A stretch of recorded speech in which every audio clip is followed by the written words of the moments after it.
Hey, welcome back once again, J.P.'s World of Wrestling. I am your man, J.P. And today we are continuing on with my series of profiling individual wrestlers and their correlating action figure. And today is no exception. But today I'm pretty excited because today we're covering this guy right here. Greg The Hammer Valentine. I really love this figure.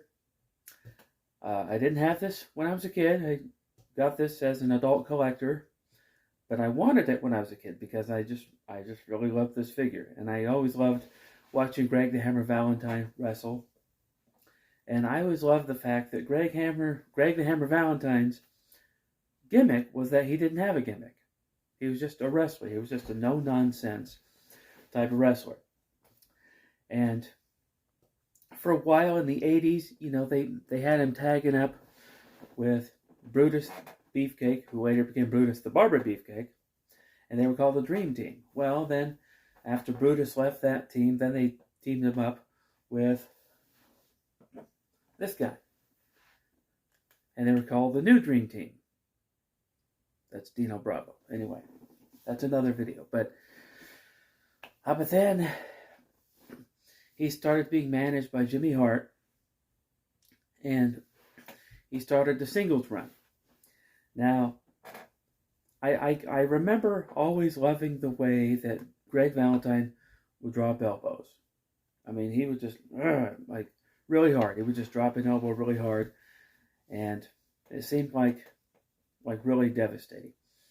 But he would also do a lot of chops and everything, and he wasn't, the typical 80s wrestler. A lot of the WWF wrestlers of the day most of them were just brawlers. Most of them were basically just brawlers, punching and kicking.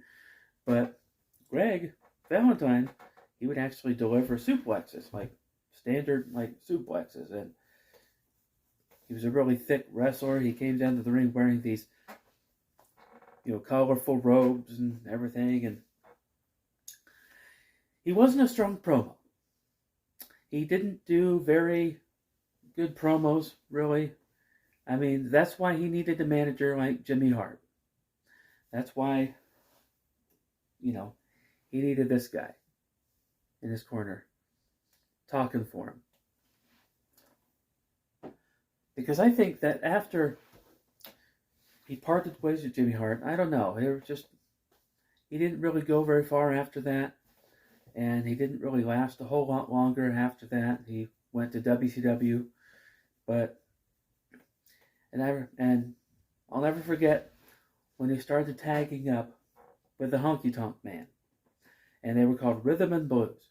Now, at first, Greg Valentine was just as himself, but then they started dressing him up like Elvis or whatever. He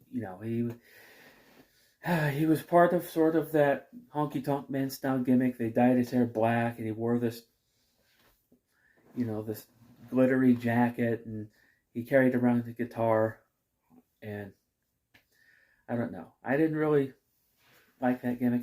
Greg didn't really like that gimmick. They were an okay tag team, but yeah, I don't know. I just wasn't buying Greg Valentine as an Elvis impersonator. I wasn't buying it. So yeah, that was Rhythm and Blues. And I know that Mattel Retros just came out with wave number 3. And in wave number 3, it has a Greg Valentine as the Rhythm and Blues Greg Valentine. Which I know a lot of figure collectors, that's kind of one of their holy grails. It's like, oh, if I could just get Greg Valentine as the Rhythm and Blues guy, that would be great. But I didn't really care about the gimmick, so I don't really care about getting the Rhythm and Blues Greg Valentine. I mean, at some point, I might just say, the heck with it, I'm just going to get it. But I wasn't into it. I like this Greg Valentine the best. I remember him having a big match with Rugged Ronnie Garvin. It was a submission match. I think it was at a Royal Rumble. But yeah, I thought he always had really good matches. He was always a believable wrestler. He always sold really well, and just the way he would deliver moves was really believable, and I always liked him. I always liked Greg Valentine. I always liked the Hammer. I always thought that Greg Valentine was just great by himself. You know, you can see this figure. It's got the hammer on the back. He's got this leg brace that he used to wear, the Hammer Jammer.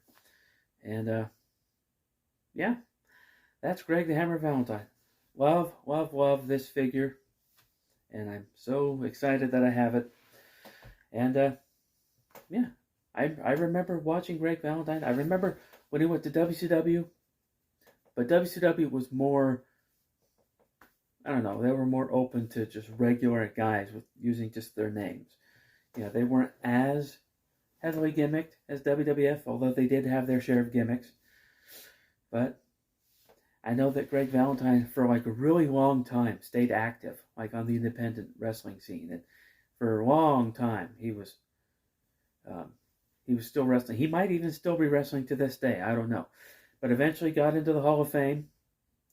And I know he and Brutus Beefcake make appearances together as the Dream Team. And Greg Valentine has stated that he would have liked to have continued to tag up with Brutus Beefcake. And he would have liked to have continued the whole Dream Team thing. But it just wasn't in the cards. Anyway. But that's Greg Valentine. I really love Greg Valentine. I love Greg the Hammer Valentine. I always like watching him. But yeah, Greg the Hammer Valentine. Do any of you have your memories of Greg Valentine? If you do, leave them in the comments below. And that's going to do it for this video. So if you're new, go ahead and like and subscribe. And I'll see you next time.